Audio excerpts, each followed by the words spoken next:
Hi guys, it's me again. My name is Erica. I'm a student at Middlesex Community College. Today we're going to be talking about cholecystitis and the gallbladder.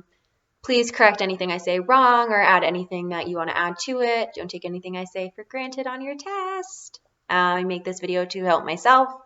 So let's talk a little bit about just the pathophysiology that happens. And so our liver is what makes bilirubin and bile. And so these liver cells secrete bile into the gallbladder where it is stored.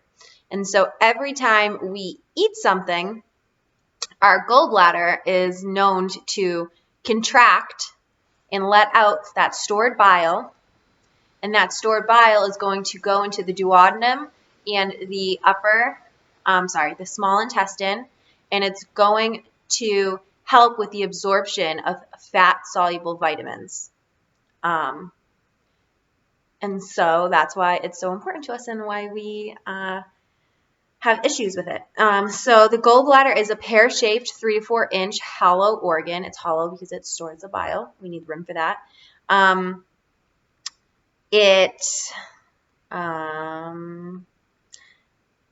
That's really how I have on it. So we have 3 different things that can occur. So we have cholecystitis, cholelithiasis, and then acalculous cholecystitis. And so let's just break this down. So cholelithiasis is going to be a stone in the gallbladder, neck, or ducts. It can be the size of a pea to the size of a softball. You can have one or you can have many. Usually the patient will present with indigestion to severe pain. Patients who have this, sometimes it passes on their own. Sometimes they have to go to the emergency room for it to be surgically removed. So it all depends. This is just you have a stone in the gallbladder. And so versus cholecystitis, this is when you have an inflammation of the gallbladder. Usually it is an obstruction due to an obstruction or a stone in the cystic head or the cystic duct. This is cystic duct. Cholecystitis. So cystic duct inflammation-itis. And so the patient's going to present with inflammation and pain, and so this is going to be a colicky abdominal pain. They're going to have fever, they're going to have nausea and vomiting. If left untreated, the gallbladder can become necrotic, it can perforate, and it can cause gangrene. And the last one is acalculosis cholecystitis, and this is basically something that just really sick people get. It's just technically an inflammation of the gallbladder without the presence of a stone. Usually is associated with very poor patient outcomes, and it's due to biliary stasis, no flow of bile out of the biliary system. Usually you're going to find this in older adult patients with trauma, burns, somebody who's on TPN, which I'll get to in a minute with an explanation, diabetes, immobility, and so we have something called the spinster of Oddi. The spinster of Oddi. And so this spinster of Oddi, every time we eat food, the spinster of Oddi is what makes the gallbladder contract to push bile out to help digest our food. And so somebody who's on TPN, what are they not doing? They're not eating. And so if they're not eating, that spinster is not contracting.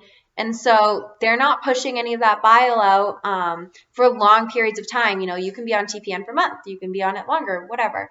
And so when that doesn't contract anymore and you can't push bile out, that's where biliary stasis happens.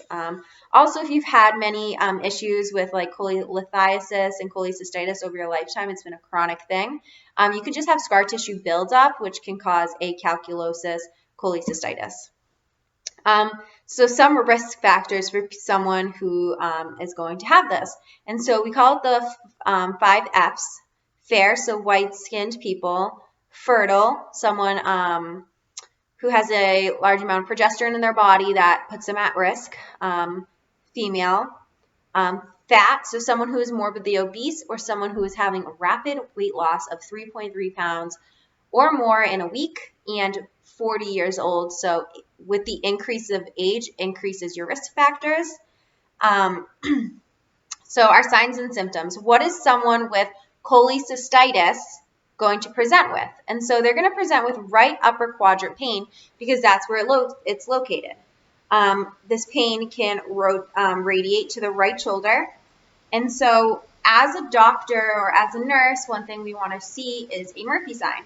And so you're going to take 2 fingers and you're going to put it right under the rib cage, mid-clavicular line, where the gallbladder is located, and you're going to ask the patient to inhale breath. And during their inhalation of breath, they're going to at some point stop because it's painful. And so pain and stop of breath during inhalation is going to be a positive Murphy sign, and that's going to be super indicative that this patient is suffering from cholecystitis.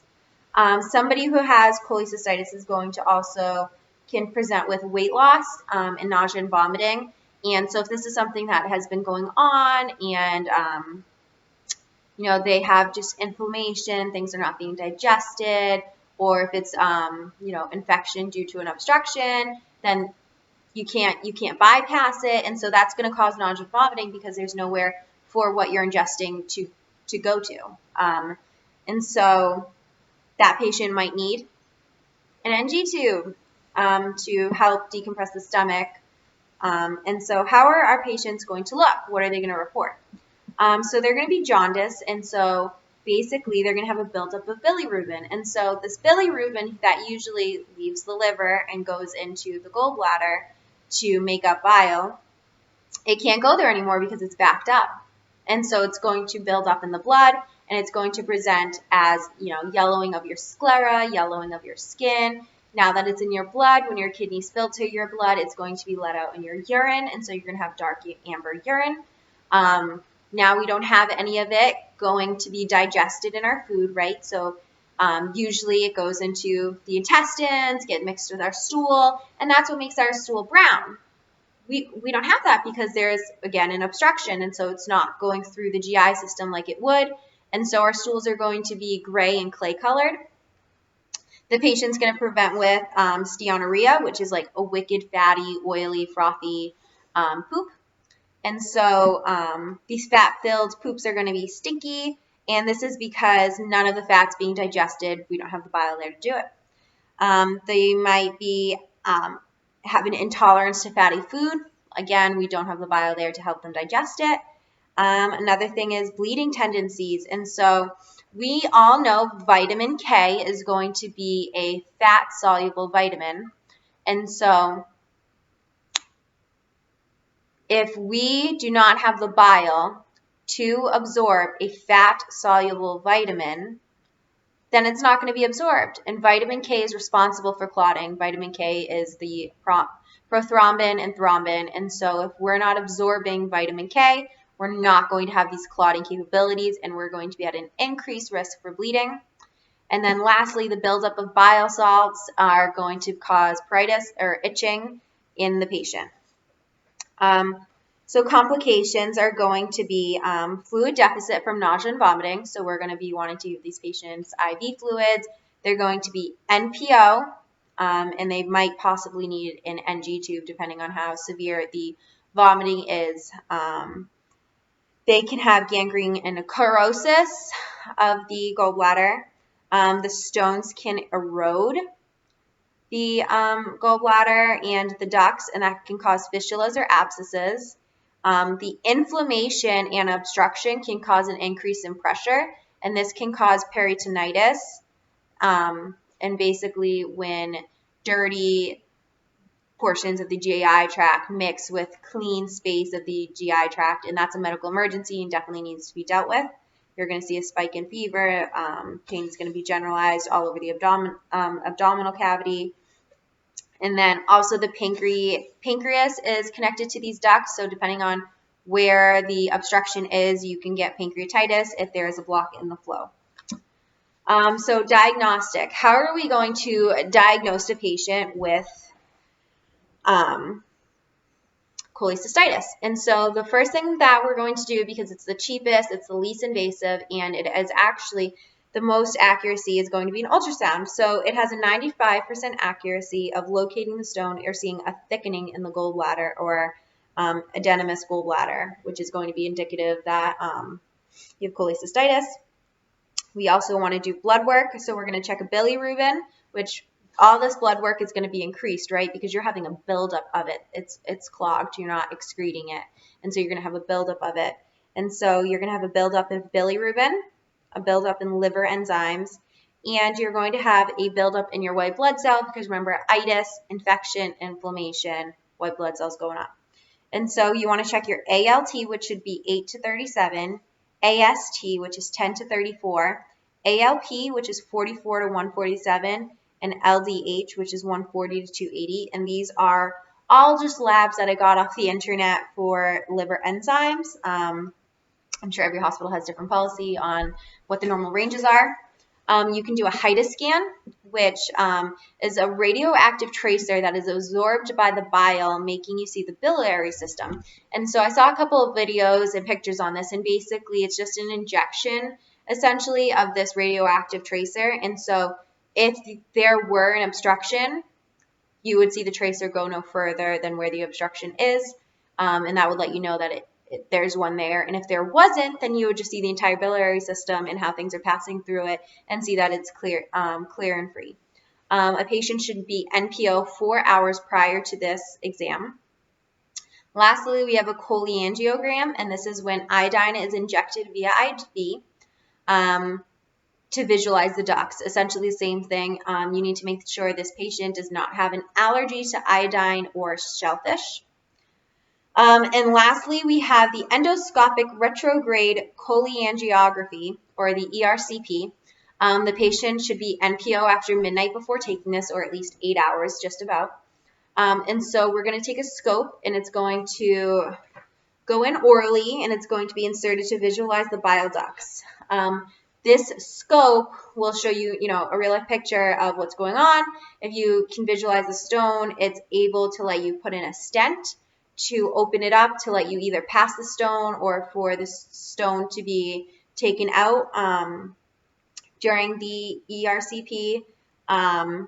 It can show you maybe there's not a stone, maybe there's just a lot of strictures, maybe there's a tumor. And so this it gives you the visualization of what's going on in there. And also one thing you need to make sure that you monitor the patient for is systemic inflammatory response syndrome. And this is because the manipulation of the GI organs can cause bacteria to move around. And so just monitor for an inflammation response. For our collaborative care, we talked about this a bunch. So they're going to be NPOs because every time they eat, the sphincter of Oddi causes spasms. You want them on an antibiotic because itis, they have an infection of some type. And so we need to do infection control. We can put them on an antispasmodic so that they're having minimal colicky symptoms. They are going to be wanting to be put on a low-fat diet. You don't want to restrict any fat at all. That's non-realistic. That's setting up a patient for failure. And we need some fat sometimes to help digest things. It's healthy for us. And so you want to have them on a low-fat, just maybe healthier choices diet. The patient is going to have right upper quadrant pain. And so one thing we want to make sure is we're not giving morphine for this pain. Morphine causes the sphincter of Oddi to spasm, and so we're going to stay away from morphine. There's two types of treatment options. We have a lap chole or an open chole. For a lap chole, you're going to have CO2 injected into the abdomen. This helps better visualize the gallbladder. It's a couple different insertion sites with tiny scars on each one. And there's going to be less pain, less tissue damage. The patient can leave within, about 24 hours usually. It's a quick recovery. And so this is done in 90% of patients who are getting their gallbladder removed, but it's contraindicated in patients who have who are morbidly obese, patients who have peritonitis or gangrene, because it's just all infected there and you really need to visualize what you're taking out. A patient who has a bleeding disorder, right? Because we're just poking and prodding, and if you accidentally nick something, you don't have full visualization of the field to correct it. And lastly, because you're injecting CO2 for a better visualization, it's not really safe for any patients with heart failure or a COPD. They don't really tolerate the CO2 injection well. And so for our post-op care of these patients, we're going to monitor bleeding.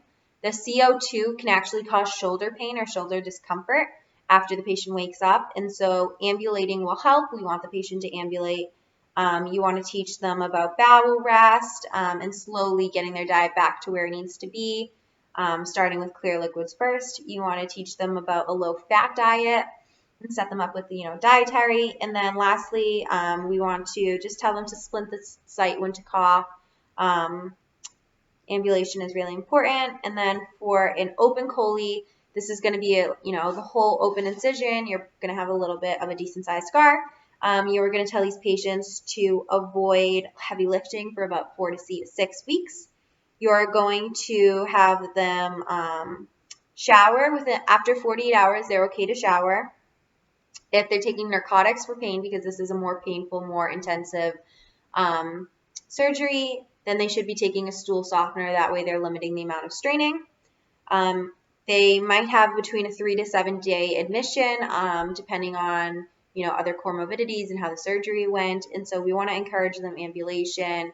We want to promote bowel function and decrease the chances of DVTs and atelectasis by ambulation. We want to teach them cough, deep breathing, incentive spirometry exercises. We want to educate them on the signs and symptoms of an infection at the insertion site. So, erythema, drainage, bleeding. We want to monitor for jaundice, tell them no taking tubs, no soaking, no letting the shower directly hit the site. These patients might get a T-tube, and so a T-tube is inserted into the common bile duct, and it's essentially used to maintain duct patency. So a patient who's having, surgery, who just had an obstruction, who's dealing with an infection, that's probably super inflamed and has edema. And so basically you're putting this tube there just to kind of let everything out, give it a rest for a little bit, let it heal, let the edema go away, let the inflammation go away. And this T-tube is going to collect bile in the meantime to give that common bile duct a break. And so you want to monitor that it does not exceed 500 milliliters in a day of fluid. You want to monitor that it doesn't get pulled out of the patient. And that's essentially it. You want to, if once the gallbladder is removed and we have an absence of the gallbladder, bile is going to go directly into the duodenum, and the liver is going to start doing the job of the gallbladder. The gallbladder is the most common surgery that occurs. And I hope this was helpful and educational, and we all do well on the test. If I left anything out, please, help me. I want to learn more too. Thank you.